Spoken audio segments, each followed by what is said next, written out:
Então, vamos lá para o nosso texto. O nosso texto começa no capítulo 2, do verso 1 ao verso número 25.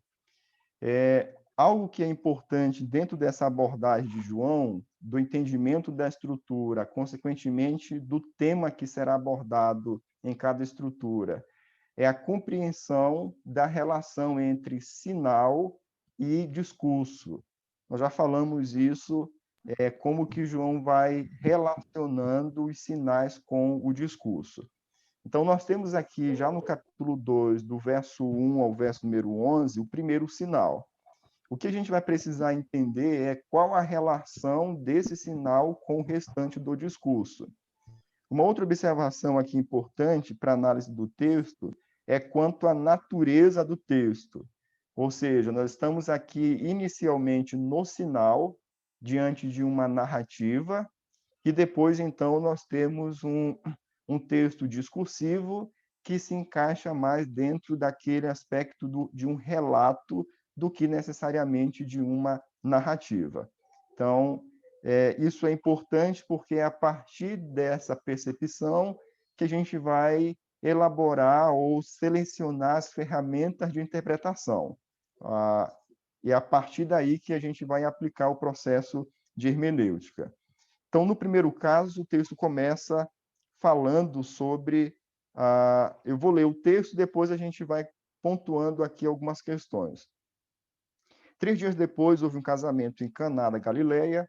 Achando-se ali a mãe de Jesus, Jesus também foi convidado com os seus discípulos para o casamento. Tendo acabado o vinho, a mãe de Jesus lhe disse: eles não têm mais vinho. Mas Jesus lhe disse: mulher, que tenho eu contigo? Ainda não é chegada a minha hora. Então ela falou aos serventes: fazei tudo o que ele vos disser. Estavam ali 6 talhas de pedra e os judeus usavam para as purificações, e cada um levava 2 ou 3 metretas. Jesus lhe disse: enchei de água as talhas, e eles as encheram totalmente. Então lhes determinou: tirai a água e levai ao mestre-sala. Eles o fizeram, tendo o mestre-sala provado a água transformada em vinho, não sabendo de onde viera, se bem que o sabiam os seus serventes que haviam tirado a água, chamou o noivo e lhe disse: todos costumam pôr primeiro o bom vinho, e quando já beberam fartamente, servem o inferior. Tu, porém, guardaste o bom vinho até agora. Com este deu Jesus princípio a seus sinais em Caná da Galileia, manifestou a sua glória e os seus discípulos creram nele. Só para eu perceber aqui a compreensão ou o que ficou daquele último módulo que nós tivemos sobre prática da pregação, analisando o texto como uma narrativa. Quem conseguiria aqui reconhecer os elementos dessa narrativa? Vocês lembram dos elementos da narrativa? Começando a partir do verso 1.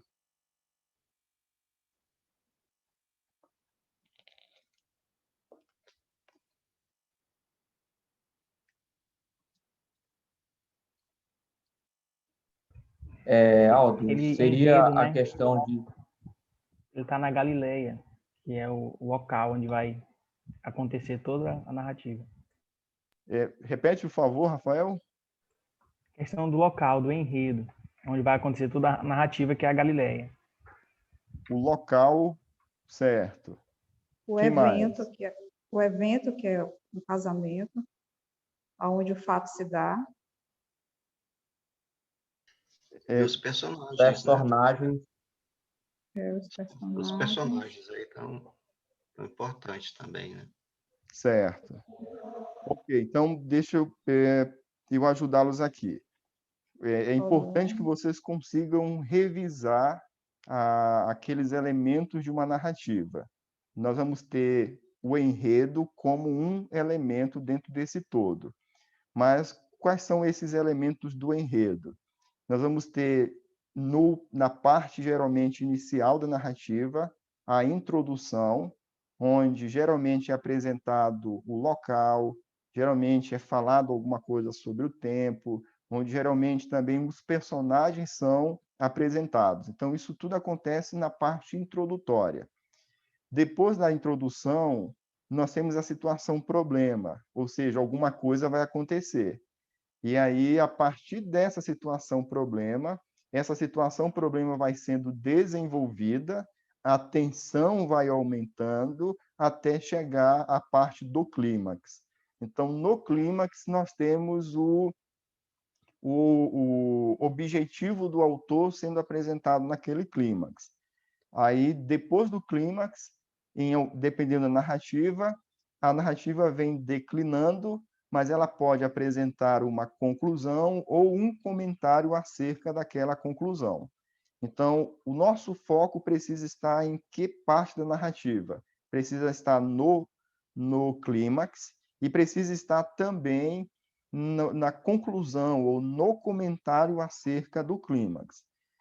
Pensando dessa forma e tentando analisar dessa forma esse primeiro bloco, nós vamos observar que do verso de número 1 ao verso de número 3, nós temos essa parte introdutória, ou melhor, do verso 1 até o verso número 2 somente.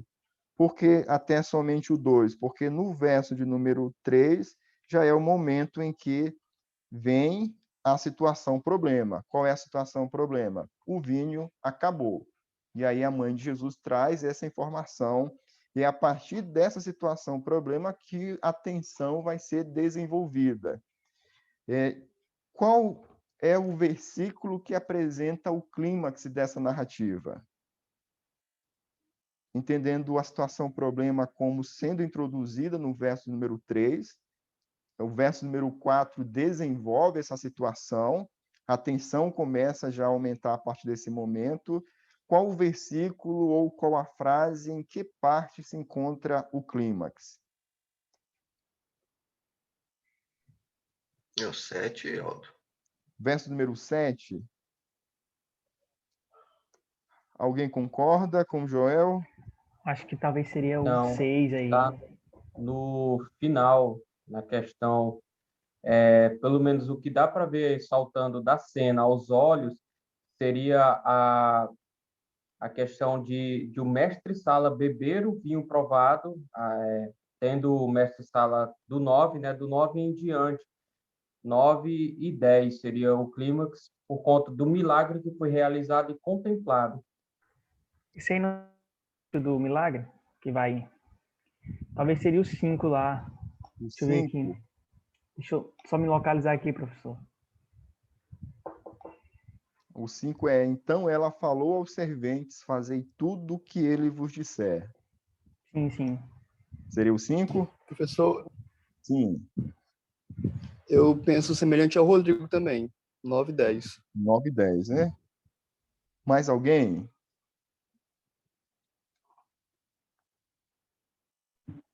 Mas Também acho, o professor, clima, 9 e 10. 9 e 10 também. o 9 e 10 não já é a resolução do problema?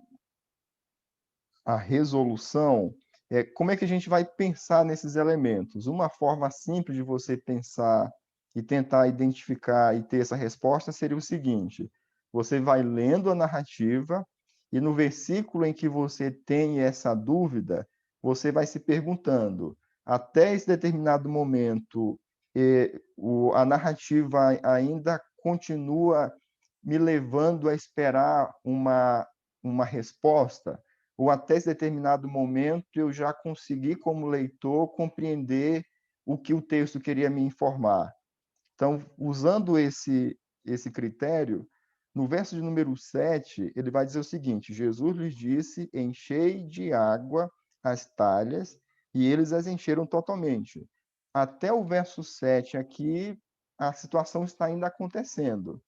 Mas qual é a expectativa, o sentimento que isso gera no coração do leitor? Por que Jesus está fazendo isso? Porque nós estamos diante da falta de vinho, e ele está pedindo para que as pessoas estivessem enchendo os recipientes de água.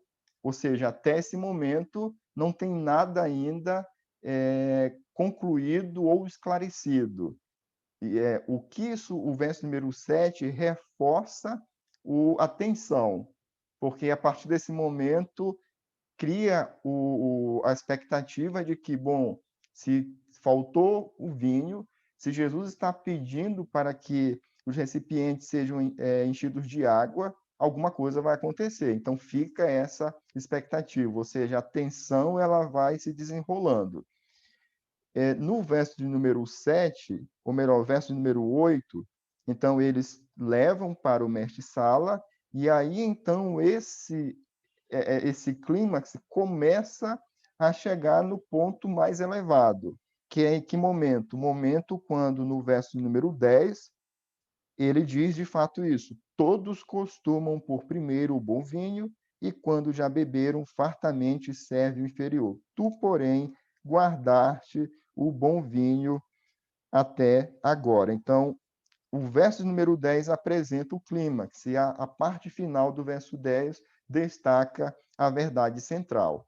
Então, você vai observar que aqui, nessa verdade central, ele estabelece a verdade, mas ainda dentro da narrativa, sem uma explicação. Isso é característico de quê? De texto narrativo. Mas aí João acrescenta um comentário que vai servir de conclusão, de explicação para o evento. E aí, então, ele reforça que, nesse momento, Jesus manifestou a sua glória e os seus discípulos creram nele. Mas isso aqui relacionado a que evento? Ao momento em que a percepção ou o conhecimento de que a água foi transformada em vinho. Porque até o momento em que ele pega, em que os serventes fazem todo o processo, nós ainda não tivemos essa informação de que o milagre aconteceu. Então, o clímax mesmo vem no final do verso de número 10. Perguntas? Então, isso aqui vai ser importante para que você consiga, diante do texto bíblico, reconhecer qual é o clímax ou qual é o objetivo da narrativa. O tema que eu coloquei aqui, basicamente, foi Jesus revela a sua glória e os discípulos creem nele. É o que o texto final, a explicação, vai nos falar de forma quase que literal. Então, esse seria o primeiro título, e do verso 1 ao verso número 11, a primeira estrutura do texto. A partir da realização, então, do sinal, nós vamos ter um discurso, vários comentários, várias situações acontecendo depois do milagre. O que precisamos entender é qual o assunto principal ou qual o tema principal que foi revelado no sinal e como esse tema principal é desenvolvido por meio dos discursos.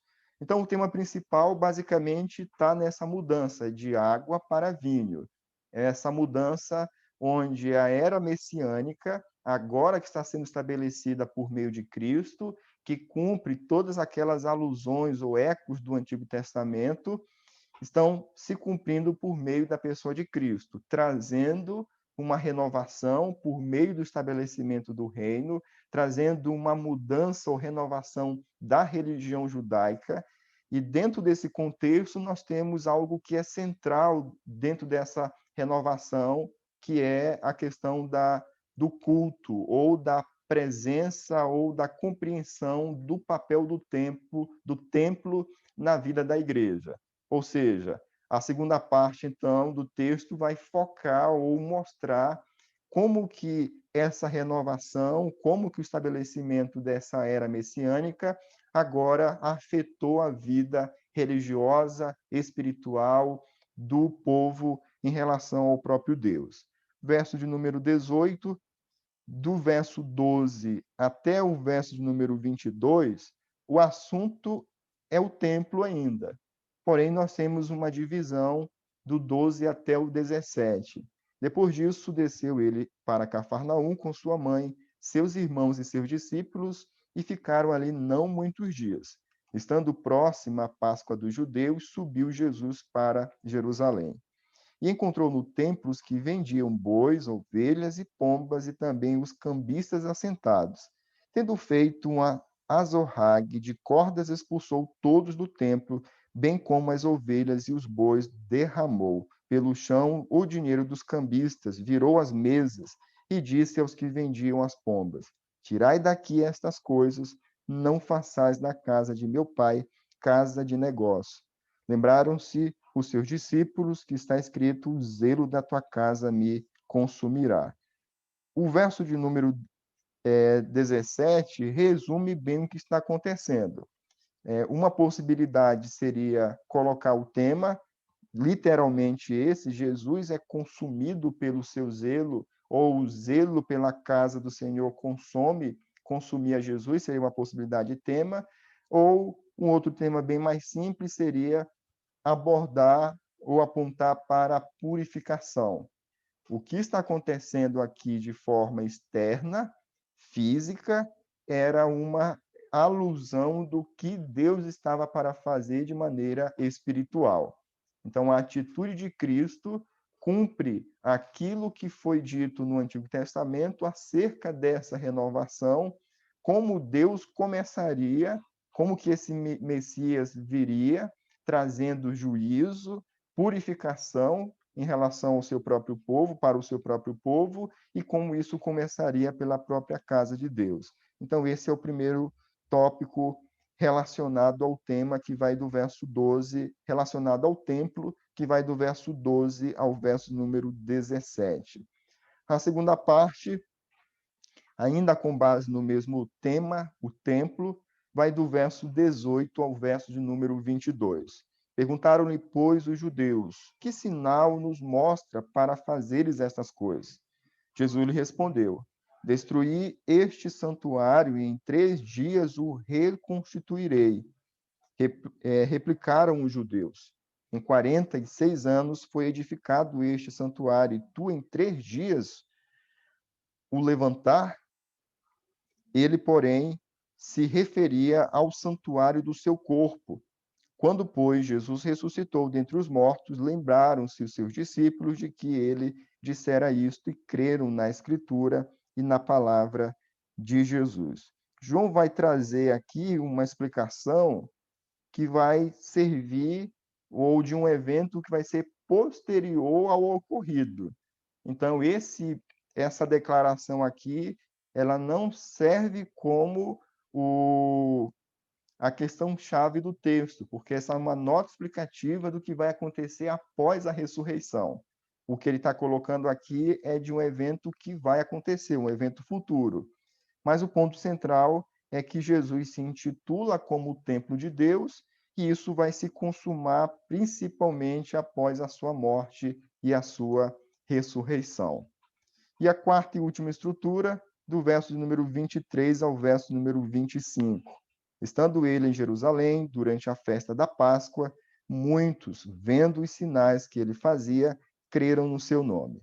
Mas o próprio Jesus não se confiava a eles, porque os conhecia a todos, e não precisava de que alguém lhe desse testemunho a respeito do homem, porque ele mesmo sabia o que era a natureza humana. Alguns alunos colocaram na estrutura, nessa última estrutura aqui, como se o fato deles terem crido em Jesus fosse algo positivo. Mas o texto vai nos mostrar que essa fé, vai falar dessa fé a partir de uma perspectiva negativa. Então, é importante colocar esse detalhe. A resposta de fé foi uma resposta inadequada, segundo o texto. O verso 24 vai dizer isso, mas o próprio Jesus não se confiava a eles. Ou seja, Jesus conhecia muito bem a natureza da fé, a natureza do coração deles, e sabia que aquela manifestação de fé não era uma manifestação de fé autêntica, mas era algo simplesmente baseado na manifestação dos milagres. Então, aqui eu coloquei como uma resposta inadequada, uma fé reprovada. Então, são essas as estruturas e os temas também. Alguma dúvida sobre a estrutura, sobre o texto, sobre os temas? Deu para perceber ou vocês conseguiram identificar essa relação entre sinal e discurso? Sim, deu sim, Aldo. Tranquilo. Então, vamos passar para a segunda parte, a parte dos princípios, para a gente pensar em algumas aplicações. Uma possibilidade de, quando vocês estiverem interpretando os evangelhos, independentemente se sejam os sinóticos ou não, uma possibilidade de tentar compreender as verdades do texto é tentar elaborar 3 perguntas, ou tentar responder 3 perguntas. A primeira delas é: quem é Jesus? A segunda delas é: para que ele veio, ou por que ele veio? E a terceira: qual deve ser a nossa resposta? Então, eu tentei elaborar aqui, retirar os princípios com base nessas perguntas. Elas servem para quê, essas perguntas? Para fazer com que o leitor atente ou coloque a sua atenção na pessoa central do discurso, que é a pessoa de Cristo. E, com base nisso, compreender como que os personagens que estão inseridos naquele texto estão contribuindo para o entendimento dessas verdades. Então, vamos pensar ou tentar responder essas perguntas dentro tanto do sinal quanto do discurso. A primeira resposta a essa pergunta: Jesus é o Messias. Isso vai ficar muito claro com base no cumprimento das profecias relacionadas a ele no texto bíblico. E uma verdade também é que ele chegou, e aqui usando uma expressão com base na própria festa de casamento, ele chegou e o banquete messiânico começou. Então, essa era messiânica que passou a ser inaugurada pela vinda de Cristo, ela é marcada por plenitude, é marcada por bom vinho, é marcada pela transformação de uma velha religião por uma nova religião, de uma falsa adoração por uma nova adoração. E isso é estabelecido já no primeiro sinal. Em seguida, respondendo a mesma pergunta, Jesus, ele é o Messias predito pelos profetas, está aqui como juiz de seu próprio povo. Então, o texto vai mencionar isso, como é que Jesus começa a trazer o texto vai apontar para as profecias que falavam acerca da vinda do Messias e como isso, ou por onde isso começaria. E a gente vai perceber que isso começaria por meio do próprio povo de Deus. A ideia de purificação, que é descrita, por exemplo, em Malaquias, tinha um sentido de julgamento, de juízo.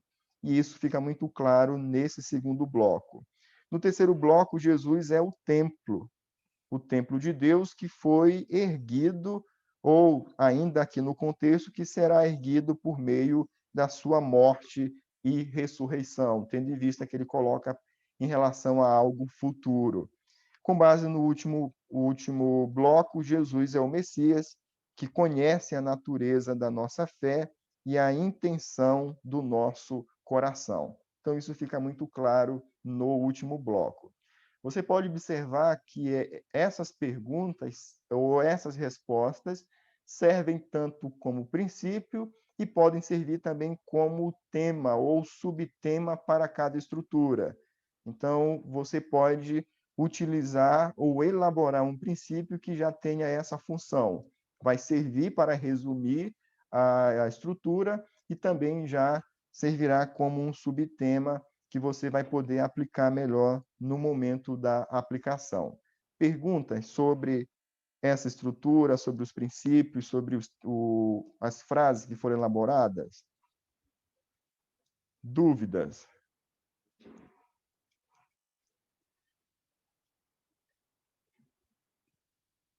Tranquilo? Vamos partir, então, para a segunda pergunta. A segunda pergunta é o que ele veio fazer, ou por que ele veio. Sempre lembrando que essas perguntas, nem sempre o texto vai responder a todas as perguntas.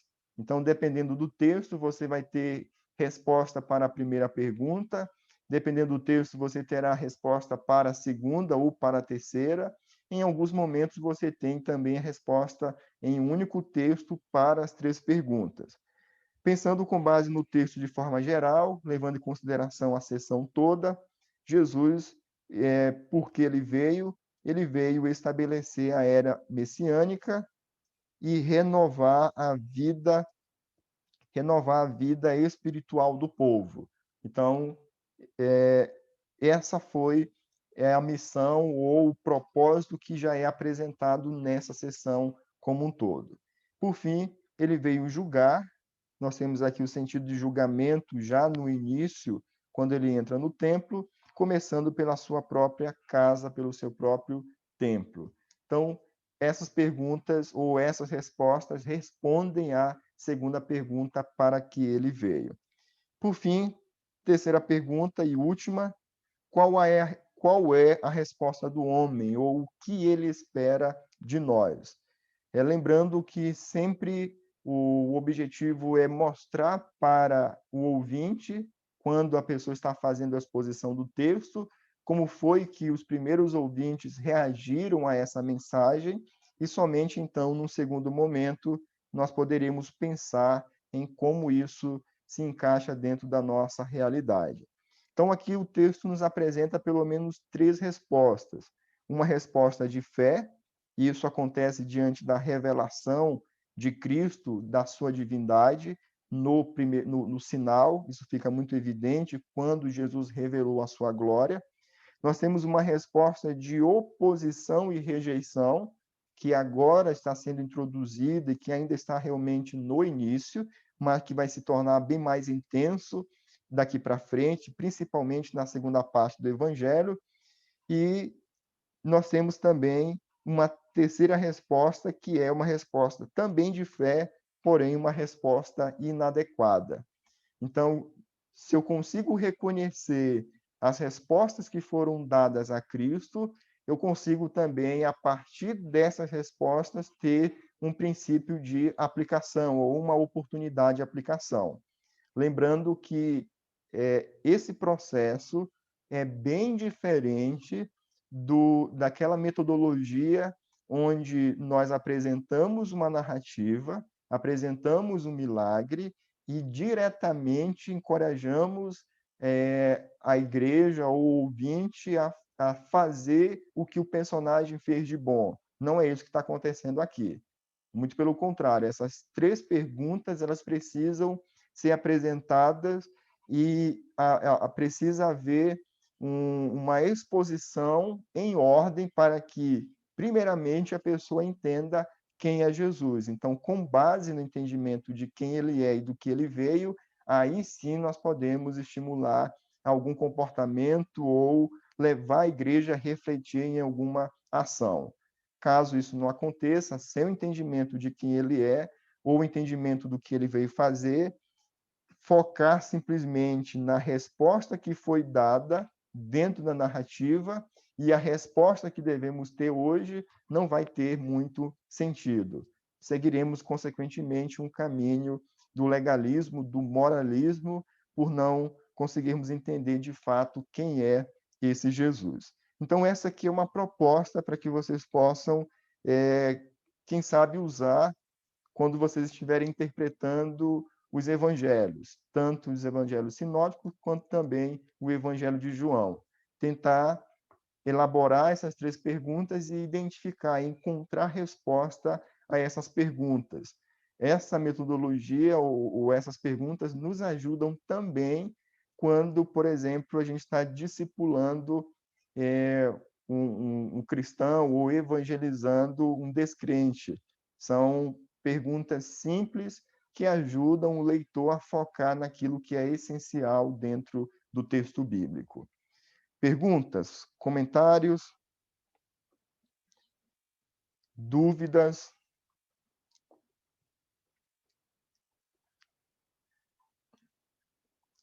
Deixa eu destacar aqui algumas questões no texto para a gente poder pensar no nosso próprio ministério e na nossa vida.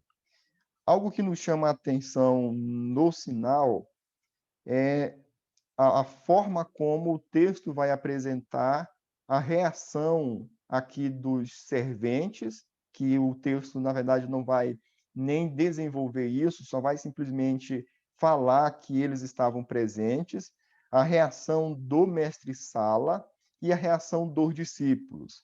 O verso de número 11 vai destacar isso, mostrando que essa é uma parte importante ou uma parte central do texto bíblico. Ele vai dizer que com este deu Jesus princípio a seus sinais em Caná da Galileia e manifestou a sua glória. O que nos chama a atenção nessa declaração de João, ao dizer que Jesus manifestou a sua glória, é que ele associa a manifestação da sua glória com o fato dos discípulos terem crido em Cristo.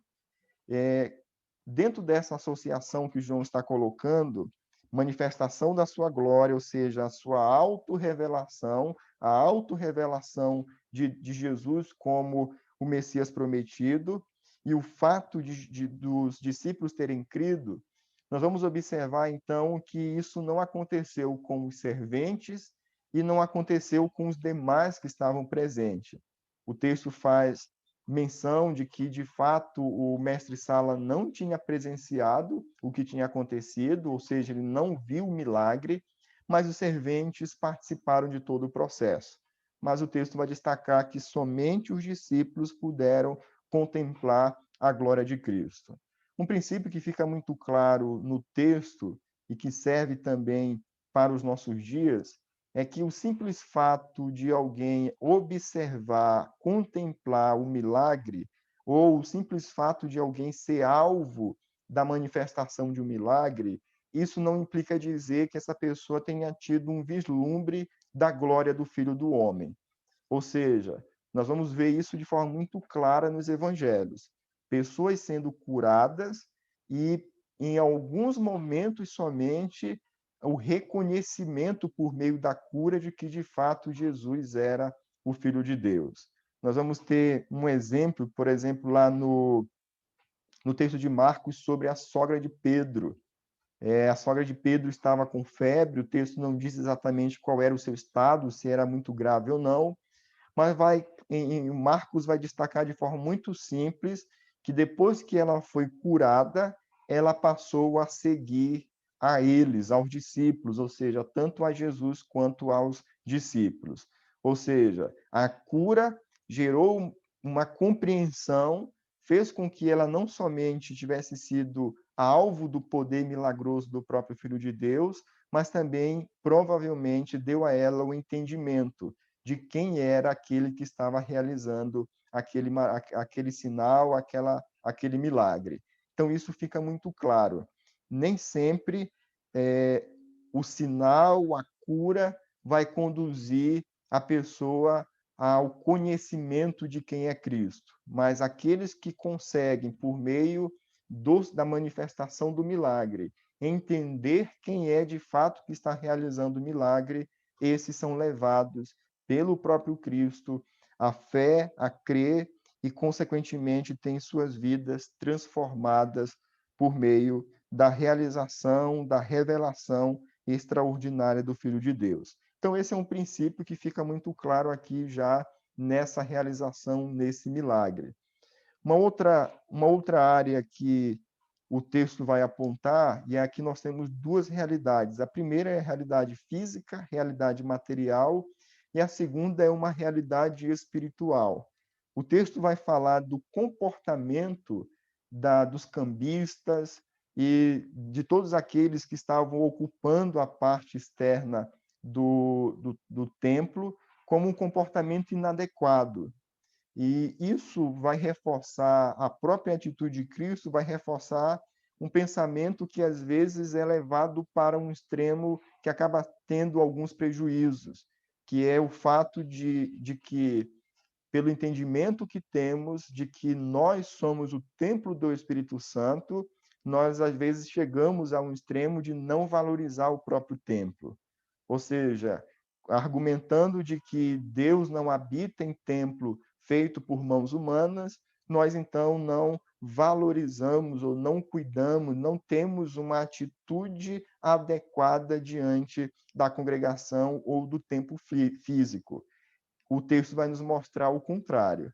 Apesar de que o texto aponta para uma realidade espiritual, porém, o que fica muito claro é que a nossa relação com o templo físico, a nossa relação com aquilo que foi estabelecido, que é visível e palpável, no que diz respeito ao culto público, isso evidencia também ou sinaliza, manifesta a nossa posição em relação à nossa adoração, a forma como nos relacionamos com o Senhor. Por isso que Eclesiastes vai falar sobre isso, sobre guardar os pés quando entrarmos na casa do Senhor. Ou seja, ele vai mostrar que a vida, o momento do culto público é o momento, sem dúvida nenhuma, um momento sagrado, em que exige uma postura de reverência, exige uma postura adequada diante da presença do nosso Senhor, porque é o momento e é o local onde nós decidimos nos reunir para invocar o seu santo nome. Isso é importante tanto para a nossa vida, principalmente nesse momento que estamos vivendo de pandemia, onde, devido à situação da pandemia, as igrejas estão transmitindo os cultos e muitos irmãos estão em casa tendo, em alguns momentos, uma compreensão errada, equivocada da importância do templo para o culto público. E isso fica muito claro na atitude de Jesus, e a gente precisa, de fato, estar atentando para isso. O verso 17 vai reforçar: o zelo da tua casa me consumirá. Esse deveria ser também o sentimento predominante do coração de cada servo do Senhor diante do templo no momento do culto público. Uma outra observação que fica muito evidente no texto, a partir do versículo 18 e 19, é quanto o texto vai apontar para essa realidade templo e como isso ganha sentido ou só passa a ter sentido por meio da morte e ressurreição do próprio Filho. Aqui está um equilíbrio que o próprio texto cria esse equilíbrio.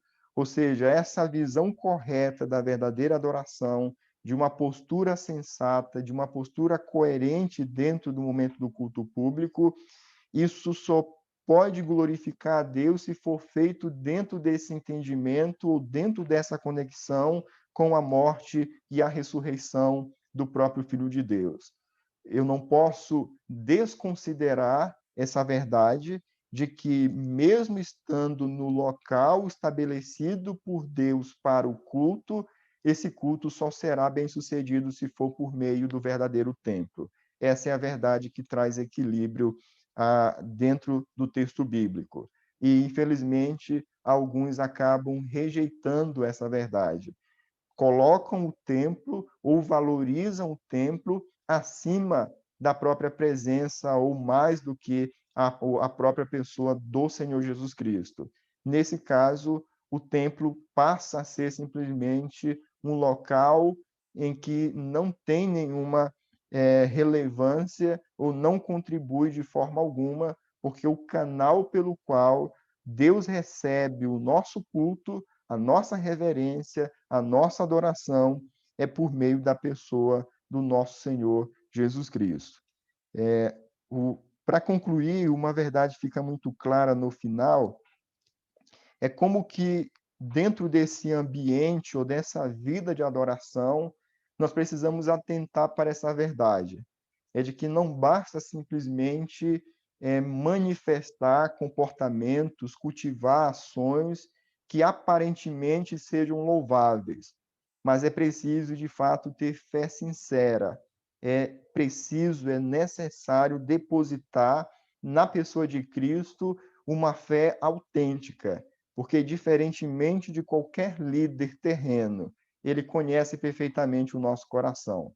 Ele sabe a intenção das nossas motivações. Ele sabe exatamente, ele percebe com muita clareza quando fazemos algo e por que fazemos aquilo que estamos fazendo.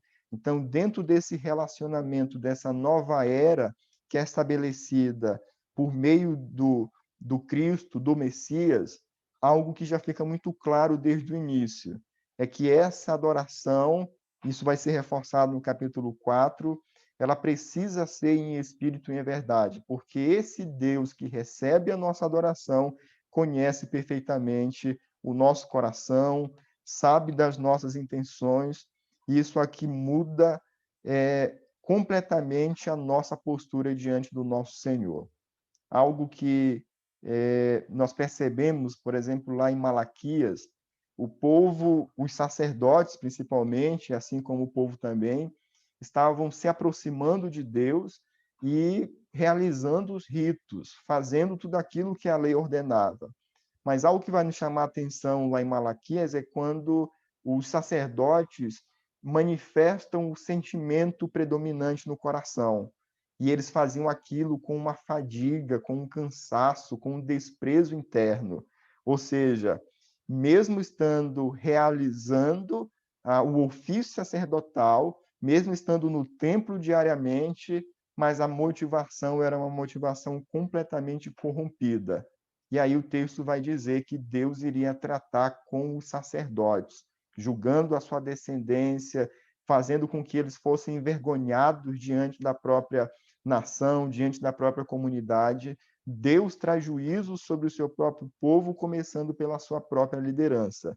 Mas um ponto que fica claro em Malaquias não é simplesmente quanto aos animais defeituosos, ou seja, não é simplesmente quanto à qualidade da oferta, mas principalmente quanto à motivação que está levando o ofertante e aquele que está intermediando, no caso o sacerdote, a apresentar a oferta ao Senhor. Isso serve para nós, seminaristas, líderes, pastores, para todos aqueles que exercem o ministério na casa do Senhor. Tão importante quanto apresentar algo de qualidade, algo que apresentar o nosso melhor, é também apresentar isso com uma motivação adequada, uma motivação correta. Caso contrário, a nossa fé será reprovada pelo Senhor, porque Ele conhece perfeitamente a natureza do nosso coração.